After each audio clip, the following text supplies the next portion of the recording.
నమస్తే. ఈనాటి మన విశ్లేషణకు స్వాగతం.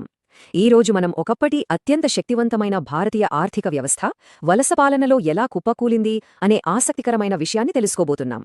శతాబ్దాలుగా వస్తున్న మన వ్యవసాయ పారిశ్రామిక రంగాలు బ్రిటిష్ వారి విధానాల వల్ల ఎలా రూపుమారిపోయాయో అందించబడిన ఆధారాలతో సహా పరిశీలిద్దాం.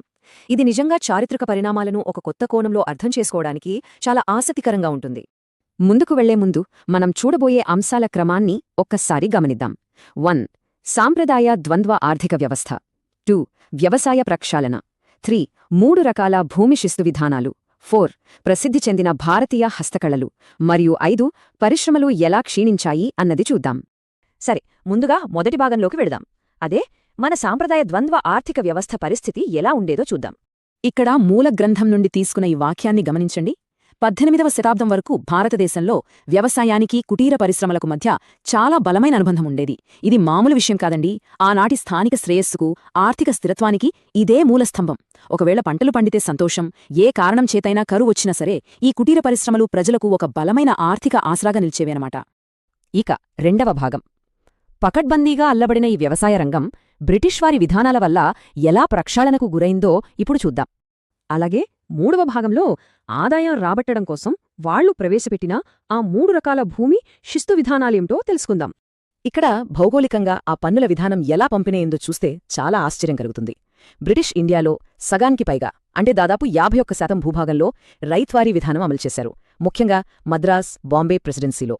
ఆ తర్వాత 30% భూమిలో, అంటే పంజాబ్, వాయువ్య ప్రాంతాల్లో మహల్వారీ విధానం తీసుకొచ్చారు. ఇక కేవలం 19% భూభాగంలో మాత్రమే, ప్రధానంగా బెంగాలీ, బీహార్ లాంటి చోట్ల శాశ్వత శిస్తు విధానం లేదా జమీందారీ విధానం అమలు చేశారు. వాళ్ల ప్రయోగాత్మక పన్నుల విధానానికి ఇది ఒక స్పష్టమైన ఉదాహరణ. కానీ ఇక్కడ మనం ముఖ్యంగా గమనించాల్సిన సంఖ్య ఒకటుంది. అదే 89%. శాశ్వత శిస్తు విధానంలో జమీందారులు వసూలు చేసే ఆదాయంలో ఈస్ట్ ఇండియా కంపెనీ ఏకంగా 89% తమ వాటాగా స్థిరంగా లాగేసుకునేది. అంటే జమీందారులకు మిగిలింది కేవలం 11% మాత్రమే. ఆలోచించండి, ఎంత కఠినమైన నిబంధనలతో వాళ్ళు ఆదాయాన్ని పిండుకున్నారో ఈ ఒక్క నంబర్ చూస్తేనే మనకు అర్థమైపోతుంది కదా. ఈ 3 విధానాల వల్ల ఎలాంటి వినాశకరమైన పరిణామాలు ఎదురయ్యాయో డాక్యుమెంట్లు చాలా స్పష్టంగా వివరిస్తున్నాయి. శాశ్వత విధానంలో శిస్తుభారం ఎంత ఎక్కువగా ఉండేదంటే అది కట్టలేక జమీందారులు తమ ఆస్తులనే కోల్పోయారు. ఇక రైత్వారీ విధానంలో మధ్యవర్తులు లేకపోయినా అధికారులు శిస్తు వసూలు చేయడానికి రైతులపై చాలా కఠినంలో వ్యవహరించారు. పోని మహల్వారీ విధానం బాగుందా అంటే అక్కడ గ్రామమంతా కలిసి శిస్తు కట్టినా సాగునీటి వసతులు మెరుగుపడటం వల్ల వచ్చిన అదనపు లాభాలన్నీ ప్రభుత్వమే తన ఖాతాలో వేసుకుంది తప్ప సామాన్యులకు దక్కిందేమీ లేదు. ఇక మనం సాంప్రదాయ ఆర్థిక వ్యవస్థలోని రెండవ ప్రధాన స్తంభం గురించి మాట్లాడుకుందాం. అదే 4వ భాగం. ప్రపంచవ్యాప్తంగా పేరుగాంచిన భారతదేశపు ప్రసిద్ధ హస్తకళలు. 18వ శతాబ్దానికి ముందు మన దేశం పారిశ్రామికంగా ఎంత ముందుండేదో ఈ ప్రాంతీయ కళలు చూస్తే తెలుస్తుంది. అప్పట్లో వీటికి ప్రపంచవ్యాప్తంగా విపరీతమైన డిమాండుండేది. ఢాకా నుంచి వచ్చే ఎంతో సున్నితమైన మస్లిన్ వస్త్రాలు, లాహోర్ తివాచీలు, కాశ్మీర్ శాలువాలు, బెనారస్ ఎంబ్రాయిడరీ వర్క్, అలాగే మొరాదాబాద్లో తయారయ్యే ఇత్తడి, రాగి, కంచు వస్తువులు, ఈ అద్భుతమైన ఉత్పత్తులే మన దేశాన్ని అంతర్జాతీయ వాణిజ్యానికి ఒక పవర్ హౌస్గా మార్చాయి. అయితే అప్పటి మన ఆర్థిక వ్యవస్థ కేవలం వస్త్రాలకే పరిమితం కాలేదు సుమా, అది ఎంతో వైవిధ్యమైనది. ఈ డాక్యుమెంట్లు వివరిస్తున్న దాని ప్రకారం అప్పట్లో మనకు ఓడల నిర్మాణం, తోలు పరిశ్రమ, లోహ పరిశ్రమలు మరియు అద్భుతమైన రాతి చెక్కడాల్లో కూడా ఎంతో ప్రావీణ్యముండేది. అంటే ఆనాటి పరిశ్రమలు ఎంత సుసంపన్నంగా ఉండేవో మనం అర్థం చేసుకోవచ్చు. ఇక చివరిదైన 5వ భాగంలోకి వద్దాం. ఎంతో వైవిధ్యమైన, ప్రపంచ ప్రఖ్యాతిగాంచిన మన పరిశ్రమలు ఎలా పతనమయ్యాయో చూద్దాం. అసలు వాణిజ్యతంత్రమంతా ఇక్కడే దాగి ఉంది. 1835 నాటి సముద్ర వాణిజ్య సుంకాలను ఒక్కసారి పోల్చి చూడండి. వాళ్లేం చేశారంటే బ్రిటన్ నుండి వచ్చే యంత్రనిర్మిత వస్త్రాలపై కేవలం 2.5% అతి తక్కువ దిగుమతి సుంకం వసూలు చేశారు. కానీ మన దగ్గర్నుంచి బయటకు ఎగుమతి అయ్యే వస్త్రాలపై ఏకంగా 15% భారీ ఎగుమతి సుంకం విధించారు. దీని బట్టి మనకేమర్థమవుతోంది?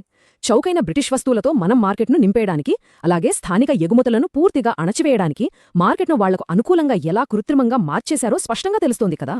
మన తయారీ రంగం అలా ఆకస్మికంగా కుప్పకోలిపోవడానికి దారితీసిన చారిత్రక శక్తులను మూలగ్రంథం ప్రధానంగా 4 దశల్లో వివరిస్తోంది. మొదటిది మనమిప్పుడే మాట్లాడుకున్న ఈ పక్షపాత సుంకాలు. రెండవది స్థానిక పాలకుల ప్రభావం తగ్గడంతో విలాసవంతమైన కళాఖండాలను కొనే రాజపోషణ లేకుండా పోయింది. మూడవది సరిగ్గా అదే సమయంలో ఐరోపాలో వచ్చిన పారిశ్రామిక విప్లవం వల్ల చేనేతకు బదులు యంత్రాలొచ్చాయి. ఇక 4వది రైల్వేల రాక. అదేంటి, రైల్వేల వల్ల నష్టమేంటి అనుకుంటున్నారా? అక్కడికే వస్తున్నా. ఇక్కడ ఈ వాక్యాన్ని జాగ్రత్తగా గమనించండి. రైల్వేలు మరియు కాంక్రీట్ రోడ్లు రావడాన్ని ఈ గ్రంథం కేవలం సాంకేతిక పురోగతిగా మాత్రమే చూడటం లేదు.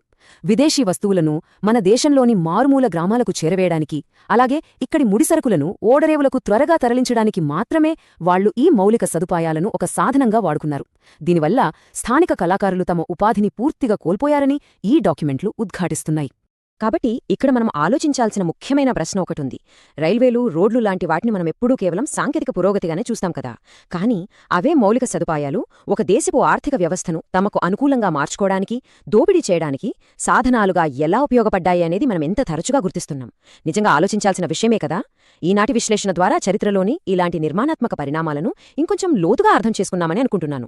ఈ విశ్లేషణ మీ ఆలోచనలను రేకెత్తించిందని ఆశిస్తూ మరింత నేర్చుకోవాలనే ఉత్సుకతతో